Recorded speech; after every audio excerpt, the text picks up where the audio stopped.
from scratch. Anyway, right now I'm going to show you the herb garden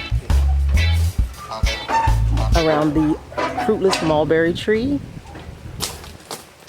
And I have quite a bit of things. I have spearmint here that I just took from other areas because I wanted to start a spearmint. Actually, I have it all around the yard, but we have spearmint here. Then right next to it, I have some, I believe it's bee balm. And then I have a big, older wormwood bush, and he actually needs to be trimmed back now. You can see right in the middle, it's going to grow a bunch of new wormwood right from that base where you see a lot of the dead part. Once I trim all these other branches down, it's going to renew itself and just come up again. And it's been doing that every year, so it's great. It doesn't die off in the winter, and it can withstand drought conditions, and it can withstand snow conditions. So sometimes we get snow once in a while up here because we're in a higher elevation. Right next to it, I have southernwood, which is related to wormwood. They both have a similar smell, both medicinal. Wormwood is good for killing parasites. Very good for killing parasites in the body and in the blood. I have a few leaf of life that I planted from other ones that I moved from another area. Then I have, no, I'm sorry, that's not leaf of life. This is longevity spinach. This back here is a leaf of life.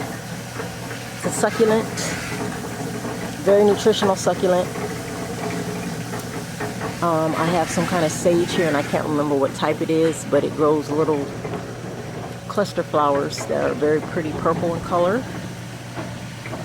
And this is an herb that I planted a year ago or something like that. It died off, and I cannot remember what it is, but I know this is the yarrow. So I guess it has some yarrow roots with it, so I'm gonna just let that grow here. And I just give thanks that that came back. And then I have rosemary. Oh, sorry, it's not rosemary. This is horehound. Horehound, medicinal herb, very good for chest congestion, colds. My mom used to make horehound candy when we were young. Well, she used to buy a lot of it, but horehound candy, you know, you can boil it, make tea out of it. I have some wildflowers here that I planted, and this is the Peruvian pepper tree. It came up as a seedling in one of my pots. So I planted it here about 3 years ago, and it's actually about 10 foot now. It's about 10 feet. Another medicinal that people don't know about. This is I believe, Joseph's goat cactus. It has a really pretty pink color. So I planted that there, and then I have some Thai basil back here. I have aloe veras. I have about 4 different types of aloe veras. This here is a soap aloe. Then back there I have another type of aloe vera, the one that's used more for the skin. No, this one I think you can use to make juices and stuff like that, like the aloe vera juice. I have a tea tree, medicinal tea tree here. I have another medicinal tea tree, like the trees that produces the tea tree oil, comes from Australia. I have white sage. I have Russian sage here.